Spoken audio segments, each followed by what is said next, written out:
ભુજના ભાનુશાળી નગર પાછળ આવેલા રઘુવંશી નગર સ્થિત જલારામ બાપાના મંદિરના 17મા પાટોત્સવ નિમિત્તે જલિયાણ સેવા સમિતિ આયોજિત સર્વે પિતૃઓના મોક્ષાર્થે આયોજિત શ્રીમદ ભાગવત કથામાં ભક્તોનો ઘોડાપૂર ઉમટી રહ્યો છે।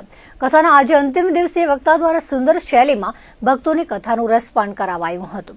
વાત્સલ્ય ધામ જૂનાગઢના શાસ્ત્રી કૃષ્ણ વલ્લભદાસજી સ્વામીના વ્યાસાસને આયોજિત શ્રીમદ ભાગવત કથા અનેરો રંગ જમાવી રહી છે।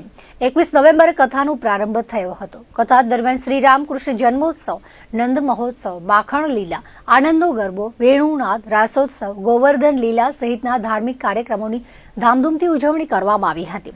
તેમજ આજે કથામાં અંતિમ દિવસે વક્તા શાસ્ત્રી કૃષ્ણ વલ્લભદાસજી સ્વામીએ સુદામાના ચરિત્ર અંગે સુંદર વક્તવ્ય આપ્યું હતું।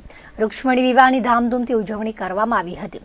જલિયાણ સેવા સમિતિના પ્રમુખ ભરત રાણાએ જણાવ્યું હતું કે જલારામ બાપા મંદિરના 17મા પાટોત્સવ નિમિત્તે જલિયાણ સેવા સમિતિ દ્વારા સર્વે પિતૃઓના મોક્ષાર્થે ભાગવત કથાનું આયોજન કરવામાં આવ્યું છે। કથા મહોત્સવમાં વિવિધ દાતાઓનો પણ સહયોગ પ્રાપ્ત થયો છે। કથા દરમિયાન સંતવાણી ઉપરાંત જલારામ બાપાના જીવન ચરિત્ર નાટ્ય રૂપાંતર બાપા દયાળુ ગ્રુપ ગઢસીસાના બાળ કલાકાર દ્વારા રજૂ કરવામાં આવ્યું હતું। સમિતિના સભ્યો આગેવાનોએ સહયોગ આપ્યો હતો। जलाराम श्रीमद भागवत आयोजन करेंगे।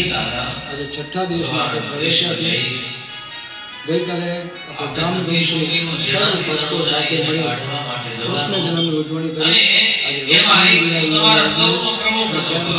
રાશિના સંતવાણીનો પ્રોગ્રામ ભુજ શહેરના તમામ રહેવાસી ભાઈ બહેનો જલારામના સત્સંગ મંડળને સૌ પરિવારજનોને ભાગવત કથાનું 28 તારીખના સવારે 9 કલાકે હોમ હવન, 11